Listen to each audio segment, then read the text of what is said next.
Hey everyone, I have a 2001 Carrera 4 Cabriolet here.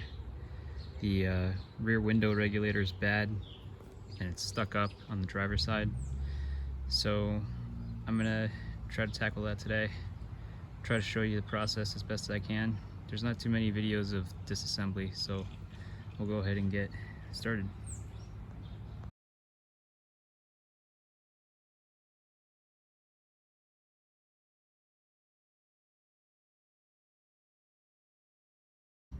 First things first, these are the tools you're going to need to get to the panel. So a Phillips head screwdriver, T20 Torx, a 6mm Allen, and a plastic trim removal tool. First thing you're going to need to do, you need to pull the seat, maybe move it up forward a little bit. Another tip that I saw online is you have to unplug your battery so that you don't set off the airbag light, which is already too late for me because I already did that. So my airbag light is on right now because of that, so just keep that in mind. And then you're going to remove this seat. It's just velcroed in. I got some cool Kool-Aid stains there. All right, now the next thing I like to do is I like to take this panel out first. It's a little tricky, but you can get it out with your hand if you're careful. Otherwise, use the trim removal tool and just pass it through, pass the seatbelt through. All right, once that's down, you have a Phillips head screw right here.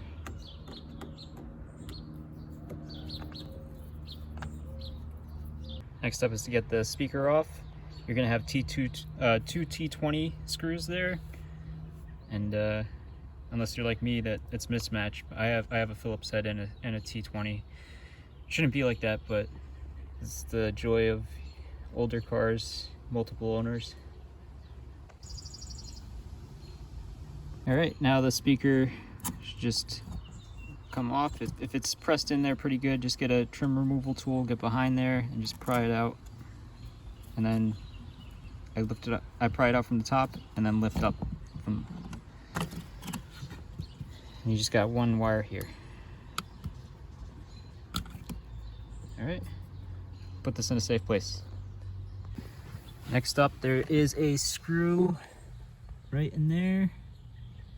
Take that Phillips head screw out.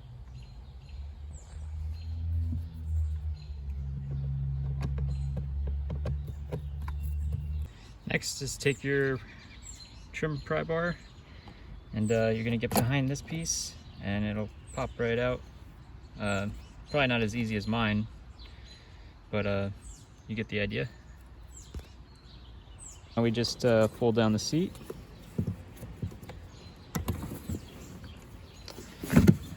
And now we gotta take this guy out. That's the 6mm Allen, and you might have difficulty taking this.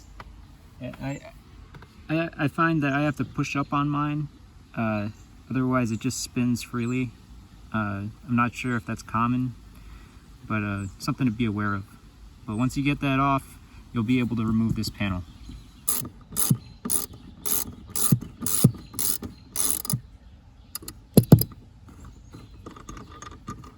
So an optional step is you can remove the bottom of the seatbelt. There's just a bolt right there on the bottom. You have to pry off a cover, and then I imagine there's a bolt back there. I'm not going to do that because it's really not necessary. I'm just going to take the panel off and then push it forward to get out of my way. All right, now we get to the part where we can take this off. Now there's different ways you can approach this. One of the main things you have to worry about is the clip that's right behind this piece right there. Let's see if some focus. Yeah, this piece. Point to it right there. There's a clip right behind this plastic piece. So you can get a flathead screwdriver, wedge something there, and then pry it outwards. Or you could just grab your hand like right here and just give it a good yank. But you know, after so many years, the plastics get brittle, so keep that in mind. All right, so that's out. Now what you're gonna do is you're gonna lift this thing upwards and pull this out a little bit and then push it forward. Let's see if I can do it on camera. So go up like that, and I don't know if you can see, but it did go up. And then once you have it up, I'm gonna go out a little bit. Like that, and then you can push it forward. And you got it out.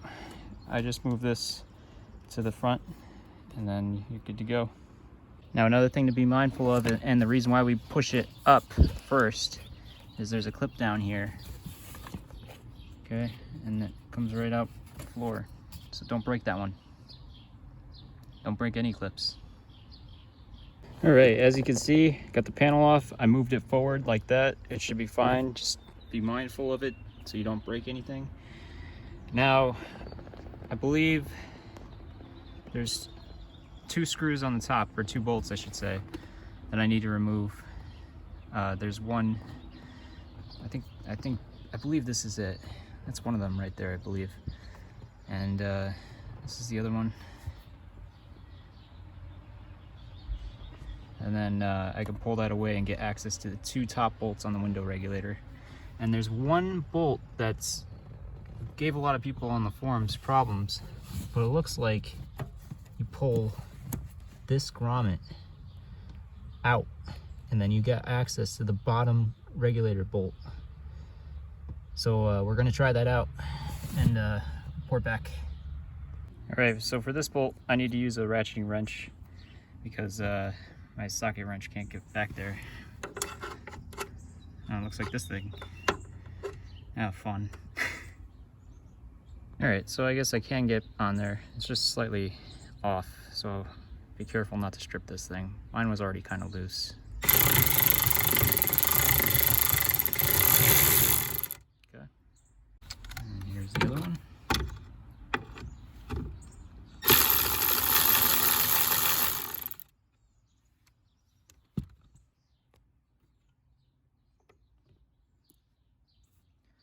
All right, now this panel should come up.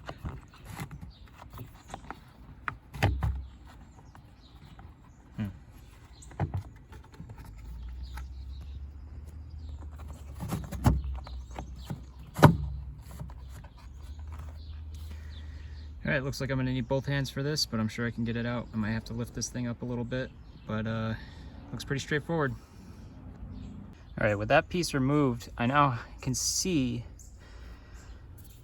one bolt right there for the window regulator, and there should be another one. I think that's it. Oh, that's the window. Let's see. Is that it? I believe that's the guy we're looking for, right there.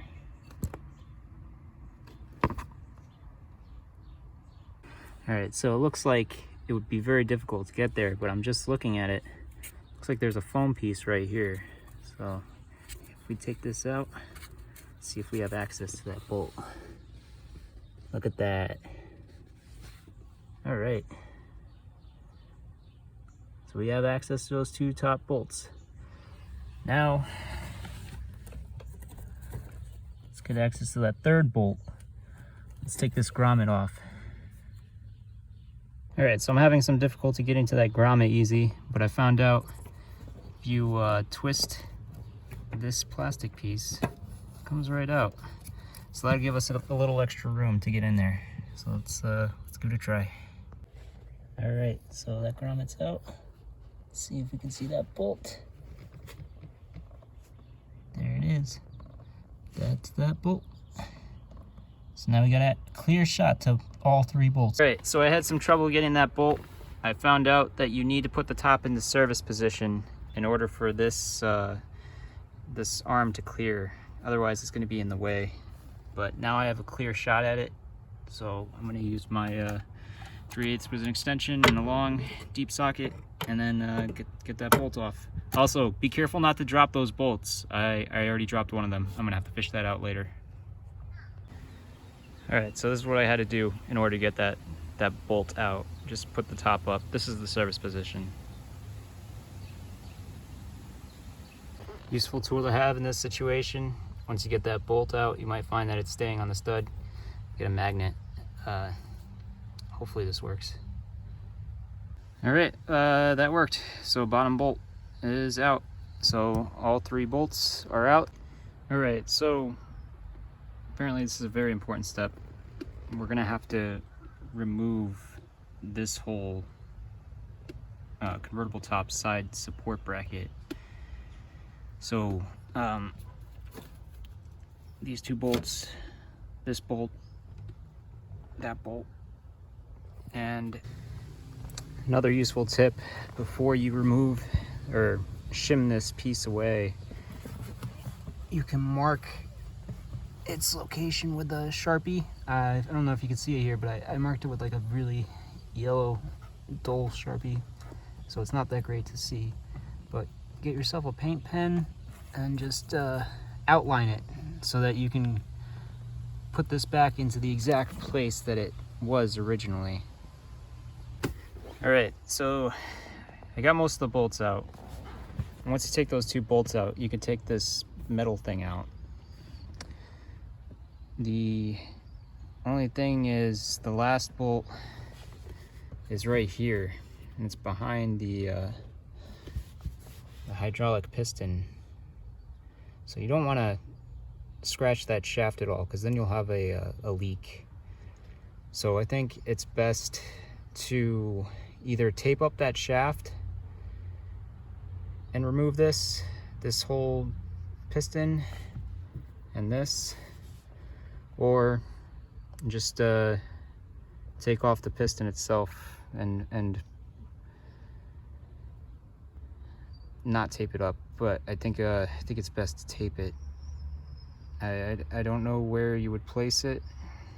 Maybe have a buddy hold on to it, because it's gonna be off briefly. What you need to do is you need to take these clips off. Just slide a screwdriver underneath there. It's sloped, and then you just push them off. It's very easy to come off. I have the top down in the top down position, so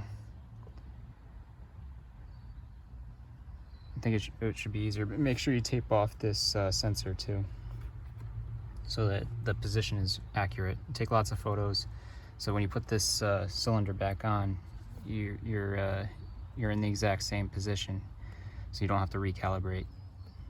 Just if you tape this sensor, you should be good, because that's what really matters. All right, so that last nut is very tricky.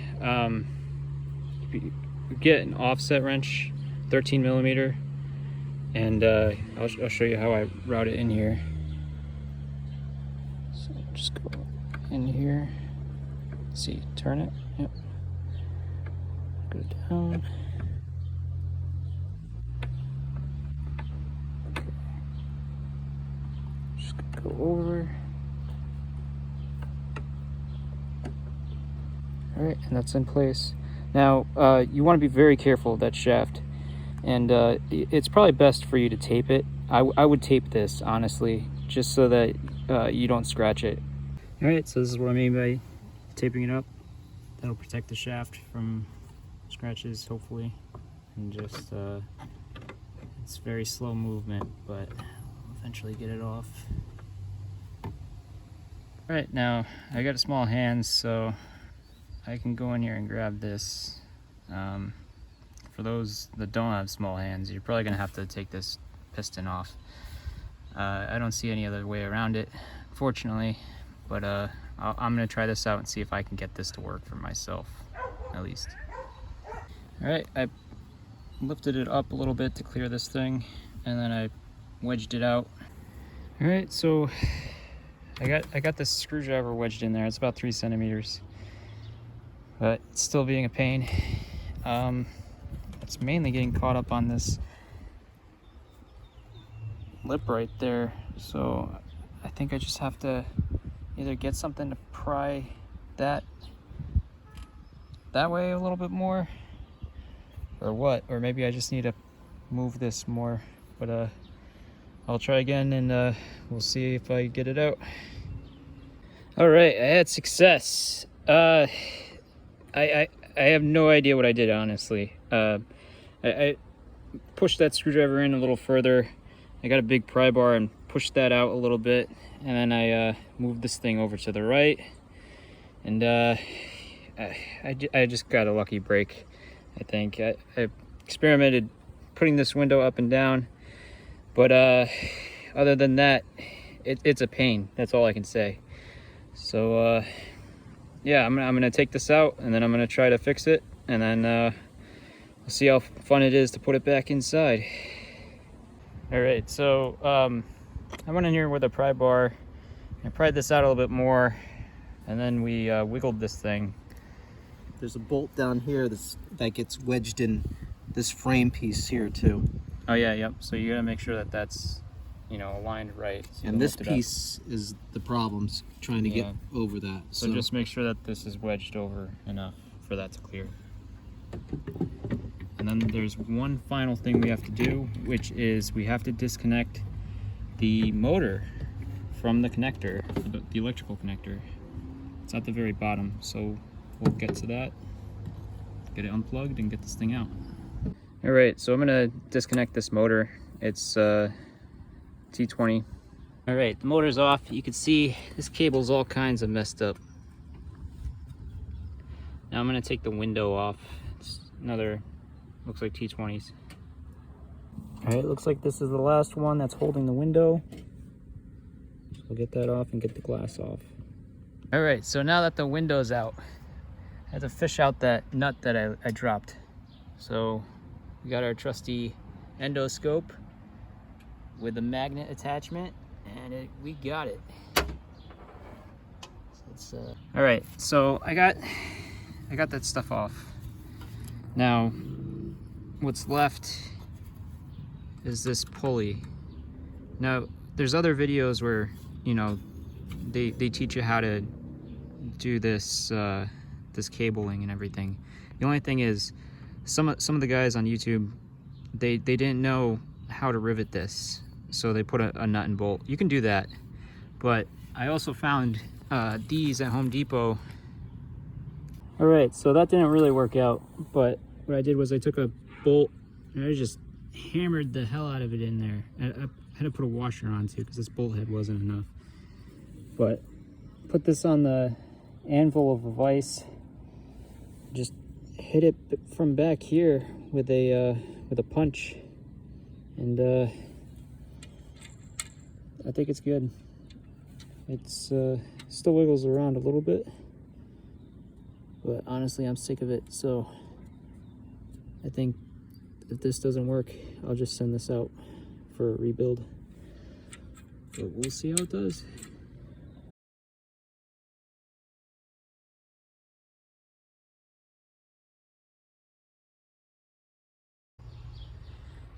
Alright everyone, only did I realize that once I started to put this window back in, it's probably easier just to take the glass out. I was worried about window alignment issues, so that's why I didn't do it the first time, but I think it's easier to do this by yourself.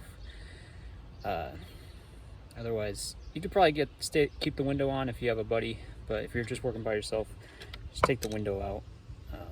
Just make sure you don't lose those little lock washers that just dropped. But all you have to do is a 10mm nut, and then you take this off and then lift up out of the way, and the glass comes right out.